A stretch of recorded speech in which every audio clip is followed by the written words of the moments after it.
Saudara-saudara, kita bersama-sama pada peringatan Paskah yang kedua pada saat ini sebagai Gereja Protestan Indonesia bagian Barat, kita merayakan Hari Paskah yang kedua. Maka jadwal bacaan kita sesuai dengan bacaan GPIB terambil menurut Kitab Keluaran pasal yang ketiga ayat 1 sampai dengan ayat yang ke-6. Sebelum kita membacanya, marilah kita berdoa. Allah Bapa, dalam kasih Tuhan Yesus, terpujilah Engkau yang sudah mengaruniakan kebangkitan dan kehidupan bagi kami sebagai umat beriman. Kami rayakan akan kebangkitan-Mu pada hari Paskah yang kedua ini. Biarlah kami diterangi oleh firman-Mu yang menjadikan kami sebagai saksi umat yang berkebangkitan. Roh Kudus menguasai kami dan menjadikan kami semua sebagai saksi-saksi yang meluaskan berita firman Tuhan. Terpujilah Engkau, ya Yesus Kristus, firman yang hidup. Amin.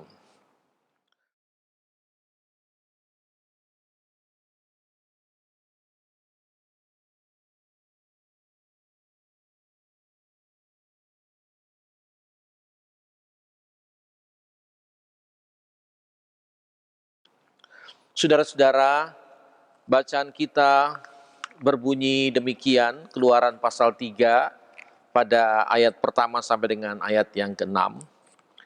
Adapun Musa, ia biasa menggembalakan kambing domba Yitro, mertuanya, imam di Median. Sekali ketika ia menggiring kambing domba itu ke seberang padang gurun, sampailah ia ke gunung Allah, yakni gunung Horeb. Lalu malaikat Tuhan menampakkan diri kepadanya di dalam nyala api yang keluar dari semak duri.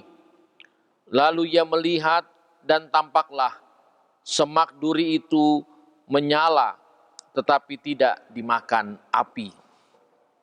Musa berkata, "Baiklah, aku menyimpang ke sana untuk memeriksa penglihatan yang hebat itu. Mengapakah tidak terbakar semak duri itu?" Ketika dilihat Tuhan bahwa Musa menyimpang untuk memeriksanya, berserulah Allah dari tengah-tengah semak duri itu kepadanya, "Musa, Musa!" Dan ia menjawab, "Ya Allah." Lalu ia berfirman, "Janganlah datang dekat-dekat, tanggalkanlah kasutmu dari kakimu, sebab tempat di mana engkau berdiri itu adalah tanah yang kudus." Lagi ia berfirman, "Akulah Allah ayahmu, Allah Abraham, Allah Ishak, dan Allah Yakub." Lalu Musa menutupi mukanya sebab ia takut memandang Allah. Demikianlah pembacaan Alkitab kita, terpujilah Tuhan kita, Yesus Kristus. Haleluya, haleluya, haleluya, haleluya.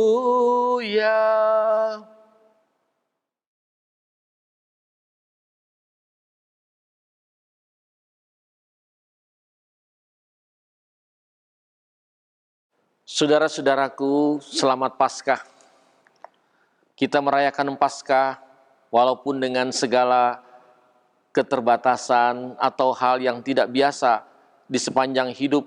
Ketika kita merayakan Paskah dan harus menjadi seperti ini, kita melakukannya di rumah, di tempat yang Tuhan sudah sediakan dan berikan bagi kita sebagai keluarga, sebagai gereja kecil, untuk merayakan kebangkitan Kristus, merayakan keselamatan yang dianugerahkan Tuhan di tengah-tengah keluarga, di tengah-tengah dan di dalam rumah tinggal kita. Bukankah ini juga adalah sebuah peristiwa besar? Tentu mungkin kita menganggap kebetulan atau bersamaan dengan adanya social distancing atau pembatasan dalam kehidupan kita karena adanya pandemi COVID-19. Dalam keyakinan iman ini bukan sebuah kebetulan. Tapi ini adalah pengalaman yang sungguh berarti bahwa Paskah itu di dalam kehidupan kita memang sesungguhnya dia harus bermula juga dalam kehidupan pribadi dan keluarga.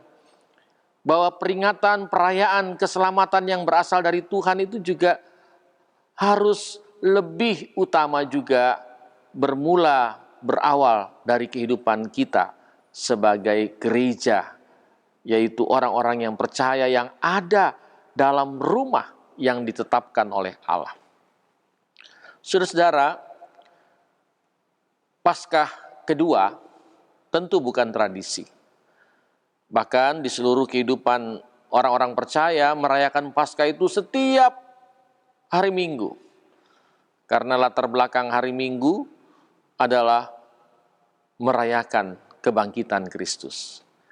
Hari Minggu adalah hari istimewa. Hari kebangkitan Kristus dan kita rayakan. Kita dipanggil, kita diutus untuk menyaksikan kuasa kebangkitan Kristus itu. Karena itu ada panggilan untuk bagaimana menguduskan hari yang mulia itu. Hari Minggu itu. Hari Paskah itu. Hari kebangkitan itu. Keselamatan itu. Kalau kita membaca kisah bangsa Israel keluar dari Mesir, dalam pembebasan mereka, dalam karya keselamatan Allah, kita melihat juga bahwa mereka juga berada dalam suasana dan situasi yang sungguh-sungguh tidak mereka inginkan.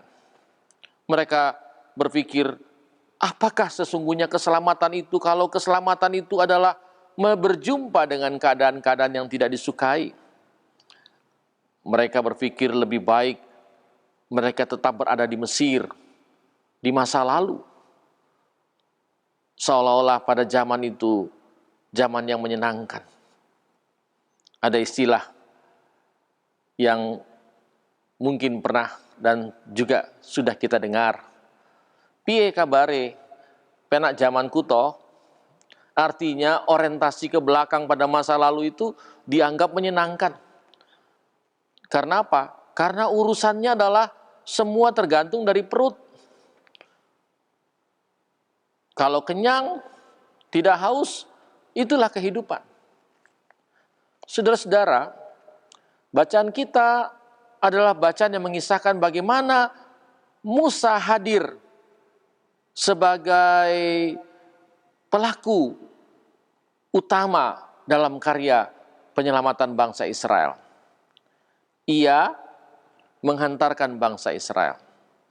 Ia punya pengalaman yang banyak ketika ia berada dalam situasi kerajaan Firaun. Dia belajar banyak juga. Tapi kemudian ia harus berada di lapangan menjadi pemimpin bangsa Israel ketika mereka keluar. Dan karena itu dikatakan bahwa Musa ini punya pengalaman menggembalakan kambing domba. Maka itu ibarat pada saat itu juga ia menggembalakan umat Allah yang dibebaskan ini. Sampailah ia pada gunung Allah yang pada saat itu juga disebut dengan Horeb. Gunung Horeb, Gunung Sinai, Gunung Tursina itu sama sebutannya, Gunung Allah. Artinya di sanalah Allah menyatakan kuasanya, menyatakan kebenaran yang seharusnya dilakukan oleh umatnya. Itu peristiwa Gunung Horeb. Jadi di Gunung Horeb, di Horeb itu ada akta perjanjian. Tapi yang kita lihat, yang kita baca di sini adalah sebuah peristiwa yang sungguh menakjubkan, dapat dikatakan sebagai peristiwa mujizat. Bagaimana mungkin api berada di tengah semak duri, tapi semak duri tidak terbakar, padahal mestinya ia akan terbakar. Karena nyala api dan semak duri itu akan mengakibatkan adanya kebakaran, adanya yang terbakar. Tapi ini tidak. Saudara-saudara, sebenarnya Musa berada dalam sebuah pergumulan yang panjang, yang cukup mendalam. Karena dia harus menanggung bagaimana ia sebagai pelayan, sebagai pembimbing, sebagai seorang yang harus dapat menghantarkan bangsa Israel masuk ke dalam tanah perjanjian. Ia memerintah banyak orang. Dan disinilah karya Tuhan yang besar terjadi. Sebuah karya selamat yang dibayangkan melalui sebuah mujizat yang terjadi di kaki gunung Allah, di kaki gunung Horeb, di mana semak duri itu ada nyala api tapi tidak terbakar. Bukankah ini sebuah cerita yang sungguh menarik? Ada nyala api yang keluar dari semak duri, tapi semak duri itu tidak dimakan api. Atau api tidak membakar semak duri itu. Musa terbangun, dibangkitkan, percaya atau tidak akan kuasa dan karya dari Allah. Maka itu sama dengan bangsa Israel ini mengalami karya selamat dari Tuhan. Pertanyaannya adalah, benarkah keselamatan itu terjadi? Musa pun berhadapan dengan kenyataan itu. Ketika ia berada di gunung Allah, di gunung Horeb, dengan peristiwa semak duri dan nyala api, tapi tidak terbakar. Maka ini mau menunjukkan bahwa kuasa Allah itu melampaui pikiran-pikiran dan perasaan manusia. Allah menyelamatkan bangsa Israel, dan yang dibutuhkan adalah percaya. Peristiwa di kaki gunung Horeb, di kaki gunung Allah ini juga mau membuktikan, percayakah kamu akan kuasa Allah ini? Percayakah kamu akan kuasa pembebasan, kuasa keselamatan itu? Akhirnya Musa malu karena ia mendengar suara yang menyatakan bahwa akulah Allah Abraham, Allah Ishak, Allah Yakub, Allah nenek moyangnya. Yang berkata-kata langsung tanpa perantara. Maka inilah yang dijadikan sebagai wujud bahwa benar-benar apa yang dikatakan Allah itu kudus. Kudus dalam arti beda dengan suara-suara yang lain.